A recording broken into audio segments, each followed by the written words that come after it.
Hello po, welcome po sa ating Empowering OFW program na kung saan merong isang aim, merong isang target na ma-inspire kayo ng real life stories tuwing Sabado at Linggo dito sa ating Facebook and even sa ating YouTube channel. Actually, telling you about stories ng mga OFWs. Kung nagugustuhan nyo po yung mga episode natin sa YouTube natin, makikita nyo po yung lahat ng stories ng mga OFWs at mga real life yan. Hindi yan scripted.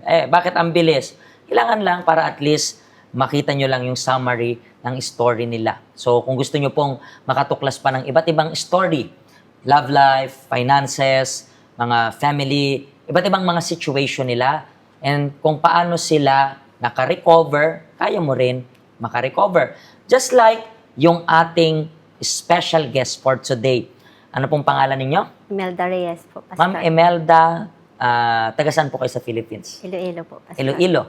And how long na rin po kayo na nag-work abroad? 28 years. 28? Saan-saang bansa po? Dito lang. Dito lang sa Hong Kong? Yes po. Okay, 28 years ago, bakit ka po nakapag-decide na mag-abroad that time? Kasi nga yun sa hirap ng buhay namin noon, Pastor. Dahil yun nga yung mga mother ko noon, halos hindi kami makapag-aral. Kaya bata pa ako yung talagang katulong na talaga ako. Yung pumupunta kami sa, pinapadala ko doon sa, kuhan ko sa sister-in-law para magbantay ng bata. After ng graduate ko naman ng grade 6, nag-stop na naman ako at nagpakatulong na naman. So talagang parang since the very beginning, talagang na-expose ka na sa pag-work talaga. Yes, Pang ilan ka po bang anak? Panganay ka? Pang-pito po. Pang-pito. Ilan kayo magkakapatid? 11 po. 11. Yes. Hindi nyo pa ginawan 12. May 12 po, pero nalaglag. Nalaglag. Oo. Dumosi pa nga talaga. But Yes. isang dosena, di ba? Parang ganun. But, so pang 7 ka. And how about yung mga eldest? Parang nakapagtapos sila? Hindi rin. Yung isa nakapagtapos, kaya nga yung mga kapatid ko, Pastor, mga lalaki usually, yung mga lasinggo at ubod ng tamad talaga, Pastor. Pero talking about, sabi mo nga, bata pa lang. So, way back 28 years ago, ilang taong ka pa lang nung nag-abroad ka? 24. 24. That time, pwede na yon dito. O, pwede na po. That time, so 24 years old. And, dahil sa kahirapan, sabi mo, is, yun yung reason kung bakit napunta ka dito sa Hong Yes. Kong. Pero, just a question lang rin po, nakailang amo ka na po dito? 16 years pa ako, Pastor, dito. Nakatatlong amo ako, nag-for good ako. Una ko pong amo, yung nag-for good sa Canada. Nakatapos ako doon. Tapos gusto niya, tinanong niya ako kung, sabi niya, gusto mo bang maging residente dito bago ako umalis? First time ko, hindi ko alam po anong residente. Akala ko hindi na ako makauwi ng Pinas. Kaya sabi ko, wag sir, sabi ko, yung maghanap na lang ako ng amo, hindi lang ako magresidente. Kasi tutulungan niya daw ako. Tapos sa pangalawa kong amo, naka 6 years, more than 6 years ako. At doon, kinuha ko yung kapatid ko dahil needed. Yeah, at sa pang-apat ko na, pangatlo kong amo, yung kinuha, yung nag-for good ako, naka 7 years ako doon. At pinalit ko naman yung isa kong kapatid. Na So, bunso. madalas, yung mga nagiging amo mo, tumatagal talaga. Na Tumatagal parang, kasi mga mababait sila, mababait Pastor. talaga. And, alam ko na kahit mababait, meron ka pa rin, kung 28 years, di ba, na nasa abroad? 28 years, 16 nag-for good ako at nag-asawa. So, 28 years, alam ko na sa 28 years na nasa abroad ka. Though, pagtitingnan ng marami, parang ang swerte mo, parang yun yung sasabihin nila. Kasi sa lahat ng naging amo mo, parang tumagal ka. Parang ang naging reason lang is nag-for good sila, di ba? Parang ang babait. Pero siguro hindi lingid sa kaalaman nila na may mga na-experience ka rin na hindi ganun kaganda. Ano po yung hindi nyo malilimutang naranasan ninyo while working abroad? Nung nakasama ko yung kapatid ko, nung kinuha ko siya. Kasi yung sabi ni amo na ako magturo sa kanya kasi ako yung nauna sa kanya. Kasi yung kapatid ko matanda sa akin. Kaya nung dumating na siya, yung tinuturuan ko siya, hindi siya nakikinig. Tapos one time, yung sinita ko ni amo, sabi niya, pinagalitan ako ni amo, sabi niya, bakit ganito pa rin, sabi niya, bakit hindi mo pinagsabihan yung kapatid mo, sabi niya. Hindi ako nakasagot, Pastor, sabi ko, okay sir, sabi ko, pagsabihan ko na lang siya, sabi ko, yun, yung sinabi ko sa kapatid ko, nagalit siya. Tapos lumabas siya at sinabihan yung amo. Sabi niya, kung may kasalanan ako yung kakausapin mo, hindi yung kapatid ko, sabi niya, dahil ako gumawa, sabi niya. Doon ako napahiya kay amo, kasi sabi ko sa kapatid ko, yung sabi ni amo, dahil akong kumuha, yung tuturuan kita, sabi ko, dahil ayaw niya niyang magturo sa iyo. Sana, sabi niya, may unity tayo, sana, sabi ko, kasi magkapatid, magkaisa lang tayo dito, kaya nga, ikaw kinuha ko, para may tayo dito, sabi ko. Pero ayaw niyang makinig, pastor, kaya nag-break contract ako doon. So ikaw na lang yung nag-break ng Ako ang contract. nag-break contract. Anong sabi ng amo mo na to? Sabi ni amo ko, ayaw akong pakuha ni amo ko. Sabi ni ko, amo, kung hindi ako aalis, makuha ako dito. Sabi ko, kaya kung pwede. Matuspok ka agad. Oo, sabi ko, kaya, sabi ko, kung kapatid ko din, sabi ko, amo, hindi pwede, sabi ko kay amo ko, kasi bago lang siya, ayaw ko siyang mapahamak dito sa Hong Kong, sabi ko. So ang concern mo is parang, siyempre kapag bago ka pangalan, tapos may record ka na hindi ganun kaganda, Oo, parang hindi ka na magkakaroon rin ng next employer. Parang at least ikaw, meron ng experience. So, Oo, pastor. na, mas interestingly kasi, mapapansin natin, di ba, supposed to be, sana, yung eksena is laging kapag pamilya is nagtutulungan, mas Yun nga, magkasundo. pastor, oo. Pero hindi lang ikaw yung narinig kong story ganyan. Marami ring story na parang in-expect nila. Siyempre, pamilya na nga. So, supposed to be dapat mas intact mas may respetuhan. Pero sabi nila minsan mas maganda pang tumira with strangers. Yeah. Kasi minsan yun pa yung nagiging dahilan ng samaan ng loob ng magkakapatid. And padalas na nangyayari yan. And paano ka po nakapunta dito sa health center?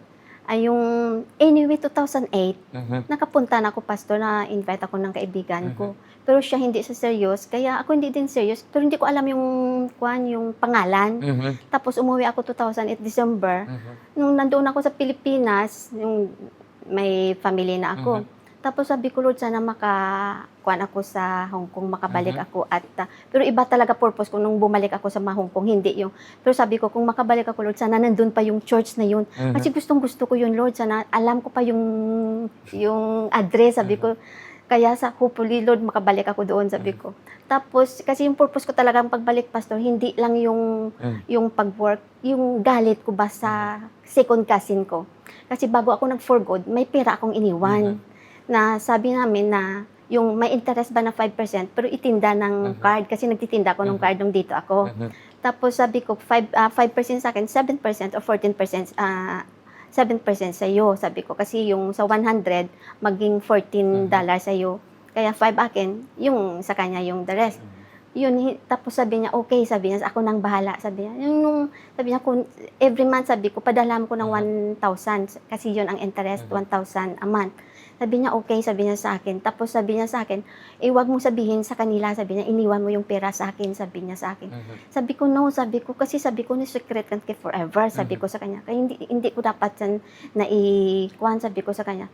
Nung pagkuhan, pastor, sabi niya, yung nandun ako sa Pilipinas, sinabi niya sa kapatid ko, sabi niya, may iniwan si Imelda na pera, sabi niya, na huwag ko daw sasabihin sa inyo. Nagalit yung kapatid ko. Sabi niya, bakit po pinaggalihim sa amin? Bakit? Kailangan ba namin? Yung galit na pala. So talagang naging pagpamilya yung pag-uusapan, talagang anggulo, parang kabuhol-buhol. Pastor, sobra talaga. So yan na rin yung reason kung bakit. Ako bumalik. So, and then, yung pagbalik mo po dito, nahanap mo talaga yung church again or nag-iba na ng location? Andoon pa rin talaga. Andoon pa rin. Saan? Sa Xiongwan? Sa Xiongwan. Okay. Kasi paglabas ko nung Sunday, the next Sunday, yung kaibigan ko, sabi niya, punta tayo ng church. Saan church? Sabi, sa Xiongwan. Saan ba? Doon banda? Sabi ko. Anong floor? Sabi ko. Sabi niya, yung 11th floor. Oh, mukhang yun ang church. Sige, puntahan ko nga ang pangalan niya. Sabi ko, hindi ko alam yung pangalan niya. Sabi ko, yun nga. Sa'yo nakabalik ka parang. So, sabi ko, ito talagang hinahanap ko, sabi ko sa kanya. And then, paano ka naman natulungan? Kasi kung that time, yung pagbabalik mo, kailan ka bumalik? Anong year ka bumalik? 2013. So, sa 13, ngayon is 2026 na. So, more than 1 decade na rin. Yeah. I believe marami nang naturo sa'yo yung health center. Marami ka nang natutunan.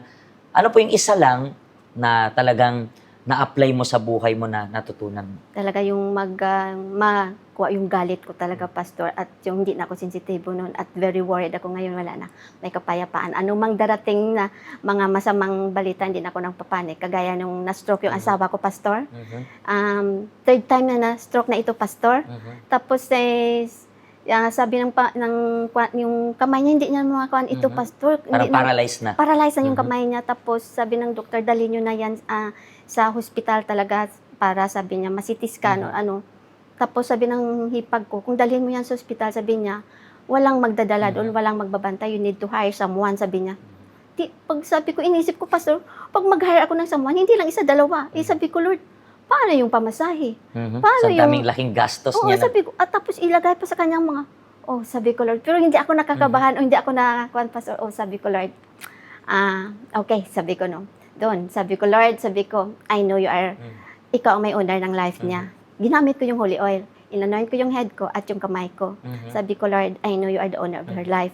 Pero Lord, sorry ayaw ko mangutang, Lord, na ipadala yung asawa ko So talaga naging kalmado ka, Kalmado ako. nagtiwala ka sa Diyos, and eventually gumaling yung asawa mo. Yes, Tingnan mo. pastor. So, what a powerful. And speaking po about holy oil, ngayon pong Sunday ng Linggo ng Pagkabuhay, it's going to be on April 5. Magbibigayan po kami dito sa Hong Kong, naglibreng holy oil.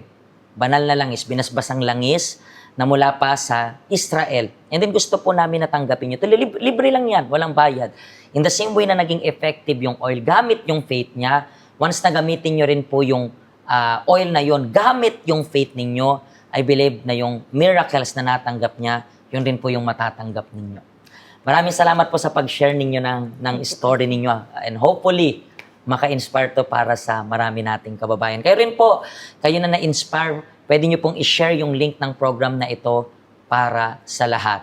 Ang Empowering OFW ay hatid sa inyo ng Universal Church dito po sa Hong Kong. Pagpalain po kayo ng Diyos. See you sa next episode. God bless you.